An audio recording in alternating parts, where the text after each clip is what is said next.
বন্দিদশা থেকে মুক্ত হয়ে স্বাভাবিক জীবনে ফিরেছে জঙ্গল সলিমপুরবাসী। অপারেশন জঙ্গল সলিমপুর রাষ্ট্রের সাথে যুক্ত করল তাদের।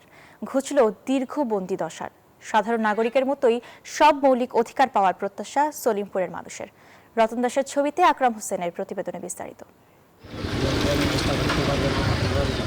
চট্টগ্রামের জঙ্গল সলিমপুর দীর্ঘদিন ধরে এই এলাকাটি পরিচিত ছিল রাষ্ট্রের ভেতর আরেক রাষ্ট্র হিসেবে।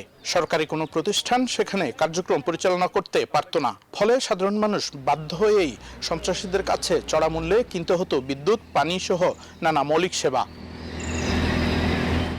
শুধু তাই নয়, প্লট বাণিজ্য, উন্নয়ন ফি ও নানা অজুহাতে চলত চাঁদাবাজি।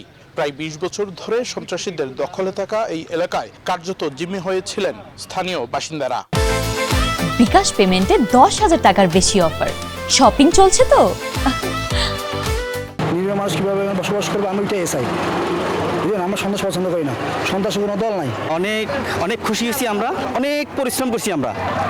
এরপরে দেখি যে গ্রুপ একটা যায় আরেকটা আসে, একটা যায় আরেকটা আসে, এই টাকা দাও সেই টাকা দাও। ২০ বছর যাবৎ আমরা কখনোই স্বাধীন ছিলাম না। নবগঠিত যে সরকার, বাংলাদেশ জাতীয়তাবাদী দলের সরকারকে ধন্যবাদ জানাতে চাই। প্রধানমন্ত্রী ও স্বরাষ্ট্রমন্ত্রীর সরাসরি নির্দেশনায় দেশের ইতিহাসে সবচেয়ে বড় রক্তপাতহীন অভিযান অপারেশন জঙ্গল সলিমপুরের পর প্রায় ২ দশকের অচলাবস্থার অবসান ঘটে। মাননীয় প্রধানমন্ত্রী এবং মাননীয় স্বরাষ্ট্রমন্ত্রী দুজনই এই আইন শৃঙ্খলার ব্যাপারে জিরো টলারেন্স। রাষ্ট্রের ভিতরে রাষ্ট্র ছিল, আমরা সেটাকে চুরমার করতে পেরেছি।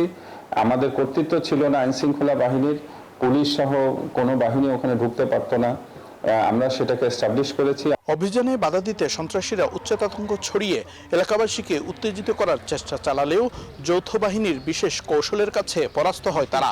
সন্ত্রাসীদের নিয়ন্ত্রণ থেকে মুক্ত হয় সলিমপুরবাসী। গাড়ি ভরা প্রচুর পরিমাণ চকলেট এবং ঈদের উপহার শাড়ি নিয়ে গিয়েছিলাম।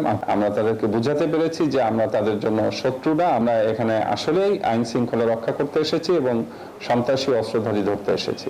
পরিস্থিতি উন্নতি করতে আইন শৃঙ্খলা বাহিনীর অভিযান এবং টহল জোরদার করা হয়েছে। অন্যদিকে স্থাপন করা হয়েছে র্যাব এবং পুলিশের ক্যাম্প। এতে স্থানীয়রা বলছেন দীর্ঘদিনের বন্দিদশা থেকে মুক্ত হয়ে স্বাভাবিক জীবনে ফিরছেন তারা। চট্টগ্রামের জঙ্গল সলিমপুর থেকে আকরাম হোসাইন, নিউজ 24।